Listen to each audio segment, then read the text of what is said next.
Hi guys, అందరు ఎలా ఉన్నారు? ఈరోజు ఇటాలియన్ సెలబ్రేషన్స్లో ఉండే మెయిన్ డెజర్ట్స్ వచ్చేసి కేక్. దీన్ని ఇటాలియన్లో ఏమంటారంటే తోర్తా. నేను తెచ్చిన తోర్తా ఏంటి అంటే తోర్తా కొన్ క్రేమా. దీన్ని మనం కేక్ విత్ క్రీమ్ అంటాము. ఇందులో చాలా వెరైటీస్ ఉంటాయి. మనకు చీజ్ కేక్ ఉంటుంది, బిస్కట్ కేక్ ఉంటుంది, ఫ్రూట్స్ కేక్ ఉంటుంది.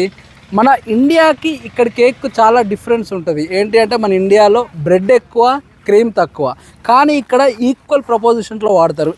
ఇప్పుడు మనం దీన్ని టేస్ట్ చేసి చూద్దాం ఎలా ఉంది. మన ఇండియా దానికి దీనికి ఏం డిఫరెన్స్, ఎంత బాగుంటుందో నేను చెప్తాను.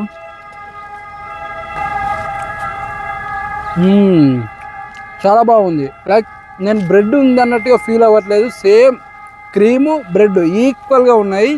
జరుపుకునే ప్రతి ఒక్క సెలబ్రేషన్స్లో ఇది అనేది మెయిన్ డెజర్ట్. ఇది లేని సెలబ్రేషన్ అసలు జరగదు. అండ్ మెయిన్లీ నేను మీకు ఏం సజెస్ట్ చేస్తాను అంటే ఇటలీకి వచ్చినప్పుడు తప్పకుండా మీరు ట్రై చేయాలి.